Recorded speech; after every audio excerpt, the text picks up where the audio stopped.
a lot of, you know, me from the hood, so people look at Bleak and don't understand the business he's doing. They always look at Jay like, oh yeah. That's why you got like Yayo talking about, Jay don't take care of. I don't need Jay to go on tour. Yo, smoke hard coke, yo, chill. You look like you need to be taken care of. You look like you need to go to the dentist. You need to look like you need to brush your teeth. You look like you need hygiene. No disrespect to Jim Jones. Fifth had me in Battery Park. I could walk out that barefoot. Get the socks. See, that's when a nigga love you, nigga. Get the socks, nigga. Sneakers Dior, nigga. But I'm walking out there barefoot. That's when you know a nigga love you, boy. Because he making sure you don't get your shit split. He was your man, like on the side, just he was not a rapper at all. Jim Jones just lost it on Tony Yayo during Memphis Bleak's podcast, and the internet's losing its mind over it. The tension wasn't random either. This whole situation's been brewing for a while. You might be wondering, why are these grown men from hip-hop beefing like this? What's really behind all the hate? Well, stay tuned, because the story runs deep, and it's packed with pride, loyalty, and some serious ego clashes. Let's break this down from the top. Memphis Bleak, Jay-Z's right-hand man since the Blueprint days, doesn't mess with Tony Yayo at all. And the reason is simple but deep. Tony Yayo has been throwing shots at Jay-Z for years, calling him out for being a hater and saying HOV doesn't support people around him.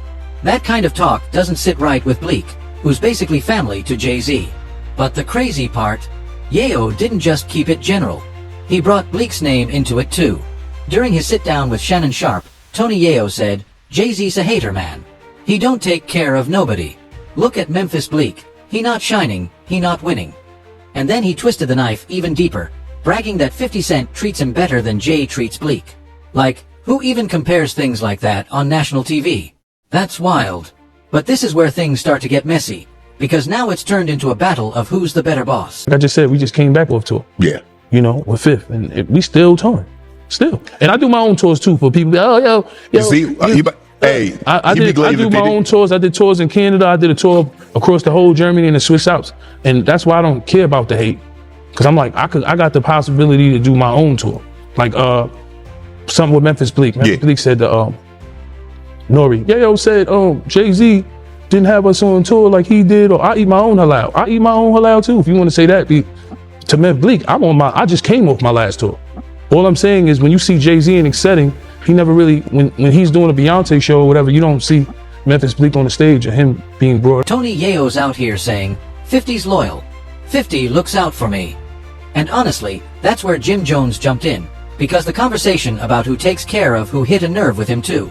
Jim came through heated, basically saying, real men don't brag about who feeds them. They feed themselves. You know, even if I'm doing the hype man shit with 50, he's bringing me out. I'm making money. I'm going to. That's that man girl too. That's it. That's Hove's wife tour. Yeah, that's Hove wife tour. So I believe if Hove was out on his own, he would bring Bleak out. There is no need for him to bring Bleak in a situation where it looked like if this was last tour you're talking about with the Cowboy Carter. Right. Yeah. So to me, because I look at Bleak as a loyal guy, like I'm a loyal guy to Jay. But I look at like Fifth, my guy Hervé. One day we had TRL, and it's the young Gunners there. Yeah. And I'm talking to him out, and Hervé says loud, "You don't gotta worry about nothing. You got 50. Jay-Z doesn't do nothing for these guys like 50 does." And Hervé, I think he worked with them too. But he said that to me, and that always stuck in my head. Rest in peace to him. I'm telling Yayo said, Hove don't look out for me like 50 look out for him. Oh, word? He said that? I just want to clear that up. Hove don't have to. All right. You know what I mean? All right. Okay. I'm chewing a lie on my own. If Hove look out, I'm telling you, I'll be up there. Right. So when y'all see me out here, that's the Blizzard budget. But back to you, I'm sorry for cutting you off, but I just want to let niggas know Hove don't have to. So he pointed out that relying on another man's success to validate your own is embarrassing. That line hit hard because it's true. Once that man cuts you off, what happens next? Jim's reaction wasn't just random anger. It was a street-level reality check about independence and respect in hip-hop. At the end of the day, what started as playful shade turned into a messy clash between loyalty and pride. Jay-Z's name, 50 Cent's legacy, Bleak's loyalty, and Yayo's attitude, it's all tangled up. And Jim Jones stepping in just turned this podcast moment into a full-blown internet explosion. So Tony Yayo's whole stance is basically that Jay-Z is this cold, selfish dude who never helps anyone, that he only looks out for himself. But let's be real, that's a heavy accusation, especially when you're throwing shade at someone who built half of modern hip-hop. It wasn't even about bragging at that point. It was straight-up disrespect toward Jay-Z's name. Still, the wildest part is how Yayo said it so casually, like exposing billionaires is just another Tuesday. That man really doesn't care who he offends. Now, Memphis Bleek wasn't having it. He went on Drink Champs and gave his side of the story. And according to him, there's no deep blood feud with Tony Yayo. Not yet, anyway. Over the years, they've even been seen at the same events, same rooms, even chopped it up a few times. But when Yayo started questioning Jay-Z's loyalty and dragging Bleek's name into it, that's when things shifted. You can't just come for someone's mentor and expect peace afterward. What's interesting though, is that Tony Yayo has a long history of calling people out for not taking care of their guys. That's kind of his whole thing. He keeps tabs on who's feeding their crew and who's not. And that habit, it's exactly what sparked his new issue with Jim Jones. Crazy, right? After all these years, Dipset and G-Unit drama is finding its way back to the spotlight. Everyone remembers the old G-Unit versus Dipset beef, 50 Cent and Cameron going at it, Jim Jones getting dragged in, the whole New York rap scene on fire. Most people thought that was ancient history.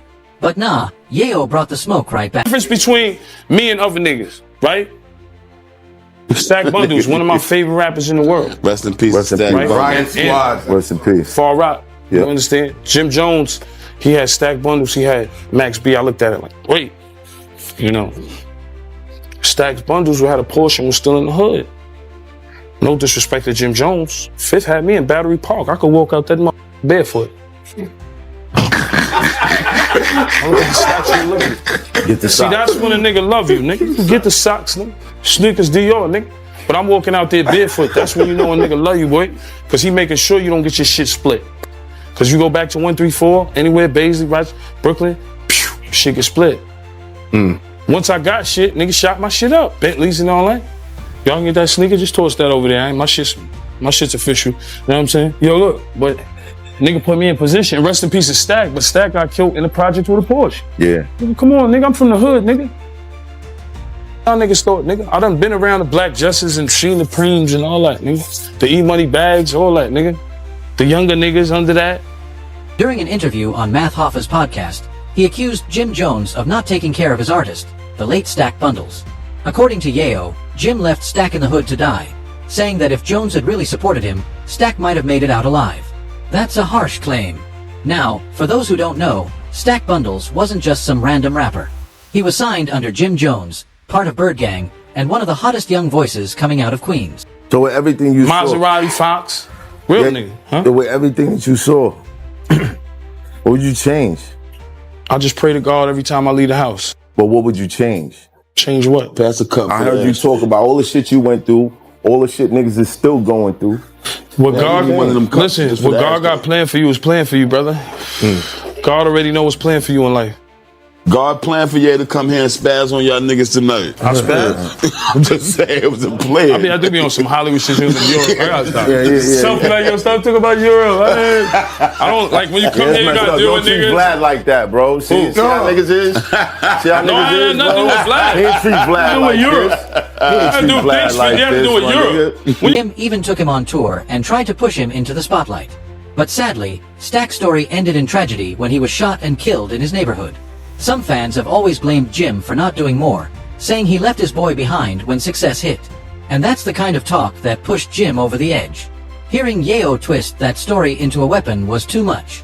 It turned an old tragedy into fresh drama and made this new feud between Jim Jones and Tony Yayo explode all over again. I'm amazed, and when she was on the show, she had said that she had heard about you wasn't giving Stack money, but people don't know that when Stack asked you for the bread, you were going to the bank. I think the bank was closed. Something happened because me and Bino talked about. I remember being there, and you was going to give him more money after the money he spent because we was on tour. He's like, geez, I spent all that tour money, geez, I'll pop, I'll bug it. Whatever he did, but another Porsche, BMW, he's like, yo, pop, geez, you said closed mouth don't get fed, geez, I'm pop, geez, I'm hurting. It's a fact. And I told him, I said, yo, go get 25 grand from the bank tomorrow. He like, oh, yo, what's up with that Wrangler truck? I'm like, I left that shit in Brooklyn. I don't even want that shit. I don't even know what block it's on. Matter of fact, it's by the car shop where I got the Maserati from. He like, you let me get that, geez. I'm like, go take it. You probably got to get a new key. He like, oh, I'm going to go get that tomorrow, geez, you different, geez. And we all know the rest of the story. Why do you think that people have this misconception of what happened? Why do you think even her? Why do you think that? Where did that come from? Nobody likes to hear the truth. Because we were there. Bino get mad all the time, and he gets offended. And he was one of the people that called me. He's like, "That's not true." They think that what they think is that Stack asked you. He told you he wanted to leave, They said that Stack told you he wanted to leave, he wanted to move, and you didn't move him out. But that's not. See, Stack Bundles was one of those rare talents who never really left the hood. And that's where things get complicated.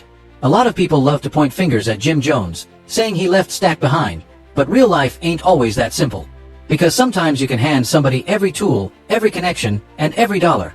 But if they don't want to move, there's only so much you can do. The story? All right, for Stacks and them, I was about to buy Stacks to give Max and Melly a whole brownstone in New Jersey. None of them wanted to leave the hood. And I was not about to waste my money, and that was what I offered them. I went shopping for the shit and all that type of shit. Yeah, we remember that, Bass. We remember that. Shout out to Bass. I remember the conversation. And I'm like, yo, you bugging. You want to, like, you could go to the hood every day, but you're going to be living in Jersey. Like, you're going to be living better than, like, and you don't have to worry about paying for no rent or nothing like that. I'm just trying to get you niggas out the hood. Melly too. And Melly ended up getting shot, right? Like none of these would listen, and everything that happened that you know can happen in the hood end up happening and shit like that. You know what I mean? But everything to try to protect them for what I know could have happened to them, I tried. You heard? From getting all of these cars to getting all these, everything. You can imagine everything. Private jets to Miami, hundreds of thousands in one weekend, 2 tour buses at Atlanta. Like, cannot front on how I had my boys moving. And I'm only talking about this because you was there, and you and Stacks were best friends. With Bino, a couple others and shit like that. Other than I don't even talk to people about Stacks and what went on, but we were sending out. This was not. That's exactly what I think happened with Jim and Stack. Jim opened doors, showed him a way out, and still, Stack wanted to keep one foot in the streets. That's a dangerous game, especially when fame and jealousy start mixing. But here's where it gets messy. People accuse Jim of taking Stack's whole style. The way he dressed, his flow, even his energy. Stack Bundles was ahead of his time, no doubt. If that man had lived longer, he would have been front row at Paris Fashion Week, rocking designer fits before it was even trendy. He had that same natural flair and creative drip that people now associate with A$AP Rocky, no exaggeration. Because of that, some fans believe Jim Jones didn't just fail to protect Stack. They say he capitalized off his aura. They claim Jim took Stack's fashion sense, his slang, even his signature swagger, and built a brand off it. And once Stack passed, that rumor stuck like glue. But Jim's always pushed back hard on that narrative, saying he tried everything to pull Stack out of the hood. According to him, he gave Stack opportunities, tours, and even hella money to help him get his life straight. But Stack didn't want to leave his block. In Jim's mind, he did everything a big homie was supposed to do. But in the eyes of the fans, it wasn't enough. And that tension has haunted him ever since. During that emotional interview, Jim snapped, not just at Tony Yayo, but at anyone questioning his loyalty. You could hear it in his voice. He wasn't performing, he was hurt. This wasn't about clout, it was about guilt, loss, and reputation all tangled together. At that time, Tony Yayo hadn't even fired his latest shots yet, but you could already see why Jim was so fired up. Stack Bundles' name still hits a nerve for him. Whether he gave Stack $25,000 or helped him with G-Wagon dreams, nobody really knows. The truth got buried with Stack. And that's exactly why this beef feels so personal for Jim Jones. What I do know is this: Jim Jones takes anything involving Stack Bundles deeply personal. That name alone flips a switch in him. So when Tony Yayo brought Stack up again, Jim didn't see it as just rap talk. He saw it as pure disrespect. That's why when Jim sat down with Memphis Bleak and the topic came up, he didn't hold nothing back. A lot of people, you know, we from the hood, so people look at Bleak and don't understand the business he's doing. They always look at Jay like, oh yeah. But that's why you got like Yayo talking about, Jay don't take care of. I don't need Jay to go on tour. Yo, smoke hard coke, yo. Yo, chill. You look like you need to be taken care of. You look like you need to go to the dentist. You need to look like you need to brush your teeth. You look like you need hygiene. You look like you need help. Tell your man 50 say you an ounce or something, yo. You do need you that might help. need That's 2 why, ounces, nigga. That's why Pay you the full looking to movie, see. nigga. I got a G for every bump in your face, nigga. I promise you that, nigga. That's I promise you that, nigga. That's why you worried about Peon, you broke, nigga. You know I got it, nigga. What's up? The ain't bag is nobody, up. the both sides. Hey, yo. Hey, Flea, where the both sides, Flea? Let me finish that off. Ain't nobody taking care of over here, B. Yo, nah, you good, my nigga. I fucking love it. They deserve it. They need to hear this shit, man, because they bugging out here. All these niggas worrying about who taking care of who. We take care of we. Ain't no who take care of who. Memphis Bleak kept it cool, like he was trying to keep the peace. But Jim, man, he went off. He was heated. No filter, no calm voice, just raw emotions spilling out. It wasn't even a regular back and forth. It was a full-on venting session. Jim Jones basically said, yo, none of these dudes are starving. None of them broke. They just love arguing over who got the better sponsor. The man compared the whole debate to a who sugar daddy does more contest, wild statement. Then Jim started flexing, talking about his money, his success, the businesses he built, trying to remind the world that he's good, that he's self-made. But here's where it got twisted, because that's not even what Tony Yayo was attacking. Tony wasn't saying Jim was broke. He was saying Jim's team wasn't eating like him. In Yayo's words, "I know Jim's rich, but his homies don't look like they rich. They don't look like they on." That's a different kind of insult, one that hits at your leadership and how you take care of your circle. If Jim had answered that point directly, like, "Yo, my people good. You don't see what happens behind the scenes," it might have landed smoother. But instead, it turned into a bragging match.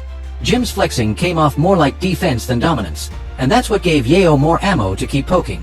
And of course, Tony Yayo wasn't gonna stay quiet. He hit Instagram immediately, throwing subtle shade through stories and reposts. But this is where it got even messier. Yayo reposted none other than Max B, Jim Jones's longtime rival and old Bird Gang affiliate. That was a straight-up chess move. I don't do. I do the other thing. Everything. Y'all niggas go across the street that way, I'm going up. Holla at your boy. I do other things, man. I don't do what y'all niggas do. I don't do what niggas do. I don't watch niggas. Chess move. Team. Everyone who knows the history between Max and Jim caught that instantly. That's the kind of repost that says way more than words ever could. So now the internet's divided. Whose side are you even on here? Jim Jones, the Harlem legend defending his name and loyalty, or Tony Yayo, the outspoken G-Unit soldier who never bites his tongue? Either way, this beef's getting personal, and the lines between pride, friendship, and street loyalty are blurring fast. Jim Jones didn't let that Instagram shade slide for long. Once he saw Yayo reposting Max B, it was like lighting a fuse. Everyone who knows the history between Jim and Max knows that name alone is a pressure point. Their fallout from the Bird Gang days still runs deep, and Yayo knew exactly what he was doing with that repost. It wasn't just petty, it was strategic. Like saying, "I know your weak spot, and I'm going to poke it." Word started spreading fast, and blogs jumped on it immediately. Clips from the podcast went viral, with fans arguing non-stop in the comments. Some people said Jim was just defending his legacy, while others felt like he took the bait and let Yayo drag him into another pointless beef. Either way, it put both their names right back in the headlines, and that's something neither of them could resist. Behind the scenes, insiders claimed that Jim was furious that Yayo used Stack Bundle's name for clout. He felt like Yayo was disrespecting the dead just to score attention. But from Yayo's side, he claimed he was just speaking facts, saying too many rappers preach loyalty but never live it. That's when things started to shift from entertainment to something more personal, more emotional. People close to Jim said he was calling folks in Harlem, letting them know he wasn't tolerating any more disrespect. He wanted to make it clear that he didn't owe anybody explanations for how he moves. Meanwhile, Yayo kept feeding the fire online, liking shady posts and leaving cryptic captions that kept everyone guessing what his next move would be. What makes this whole situation even more complicated is that both men come from old-school rap crews built on loyalty, Dipset and G-Unit. Those groups represented different parts of New York, different codes, different egos. So when two veterans from those camps start trading words again, it reopens wounds that never fully healed. And honestly, it's deeper than just a podcast argument. It's a clash of two eras, two mentalities, and two men who refuse to be seen as second to anybody. After that explosive back and forth, Jim Jones decided to speak his truth in a more personal way. Instead of letting blogs twist his words, he jumped on Instagram Live to clear the air. You could tell right away this wasn't the flashy, cocky Jim people usually see. He looked serious, almost frustrated, like the weight of years of rumors finally got to him. He talked about how people love to bring up Stack Bundle's name without really knowing what happened behind the scenes. According to Jim, he was the one pushing Stack to take music seriously, to leave the streets, to think long term. But Stack just wasn't ready to leave his block. Jim said something that hit hard: "You can't save somebody that don't want to be saved." That line sent social media into a frenzy. Half the internet agreed with him, saying he was just speaking facts. The other half said it sounded like he was trying to rewrite history. But either way, it reignited conversations about mentorship, loyalty, and how fame changes real relationships in hip-hop. Meanwhile, Tony Yayo wasn't sitting quiet either. He started showing up in interviews and online spaces, doubling down on his comments. He claimed that what he said wasn't hate, it was accountability. According to Yayo, too many rappers act like big homies until something tragic happens. Then they suddenly play innocent. He made it clear that if you're going to claim leadership, you've got to protect your people. Not just during photo ops, but when it really matters. What made things even more intense was that old clips started resurfacing of Stack Bundles praising Jim Jones back in the day, saying he looked up to him, saying he was grateful for the opportunities. That threw everyone off. Some fans started wondering if Yayo was twisting the story to stir the pot, while others said the love stack showed back then didn't mean Jim couldn't have failed him later. It's crazy because this whole situation isn't just about Jim and Yayo anymore. It's turning into a debate about loyalty in hip-hop culture itself. Like, how much does a big bro really owe to the people under him? And how far does that responsibility go before it becomes a burden? At this point, the energy between Jim Jones and Tony Yayo has turned into straight chaos. What started as a simple podcast debate spiraled into one of the pettiest and most talked about rap feuds of the year. Both sides are taking subtle shots, reposting old clips, and letting their fans go to war in the comments. It's become less about who's right or wrong and more about who can outlast the other in the spotlight. Jim's still standing firm, defending his name and his crew like a general protecting his soldiers. He's been saying that real loyalty doesn't need to be broadcast, and that people only see what he allows them to see. Meanwhile, Tony Yayo's keeping the drama alive with that classic G-Unit confidence, making it clear that he's not scared to call anyone out. Every time Jim tries to cool it off, Yayo throws another jab online, and boom, the internet lights up again. Fans are now split down the middle. Some say Jim's just passionate and tired of his name being disrespected, while others think Yayo is the only one speaking truth about how loyalty and money really work in the industry. Either way, this beef has revived a lot of old school New York energy, that raw, competitive, who's the real one type of vibe the rap game's been missing. And honestly, whether you rock with Jim Jones or you're riding with Tony Yayo, one thing's for sure, this drama is far from over. These are two men with pride, history, and a lot to prove, and neither one's backing down anytime soon. So, what do you think? Are you on Jim Jones's side, or are you rolling with Tony Yayo this time? Drop your thoughts in the comments below. And if you enjoyed this breakdown, make sure to like, share, and hit that subscribe button so you don't miss the next explosive update. I'll see you in the next one. And don't forget to click the video popping up on your screen for